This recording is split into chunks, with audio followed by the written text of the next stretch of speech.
gazillion long videos. All right, so clay is way more like dirt than it ever was like Play-Doh. So Play-Doh like lasts forever.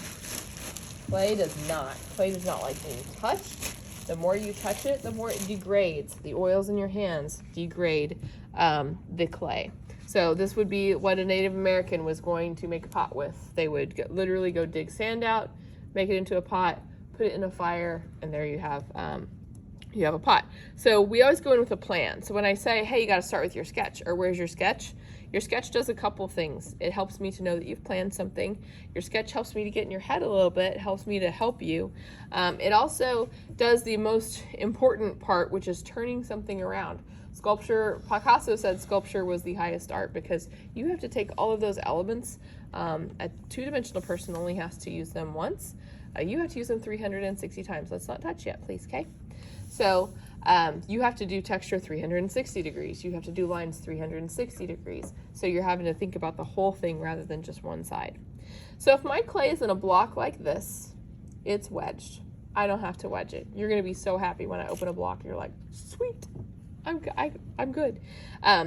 But most of the time it's not going to be because we just can't open a new one every single day. So once you cut it off, this thing looks like a cheese grater, but it's really not. It's not that sharp.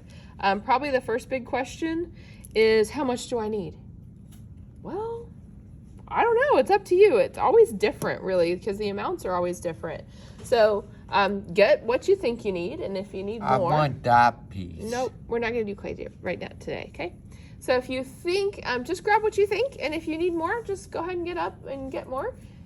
We're, in a more advanced class, so you don't have to ask. It's not Art 1. And then if you have too much at the end of class, you just put it back in the bag, so no worries. The bags always look like this, and it's going to exist right underneath the Christina's World Andrew Wyeth in the bright orange container. So when I cut this apart, oh, I didn't mean to tear that. Inside, we have these little holes.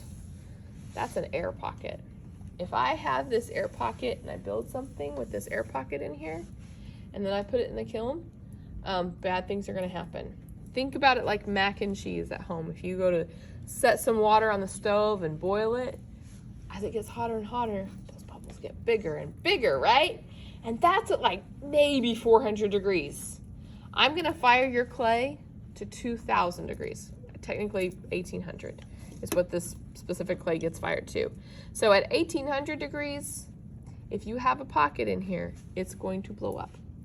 So I'm going to show you how not to get those air pockets in there.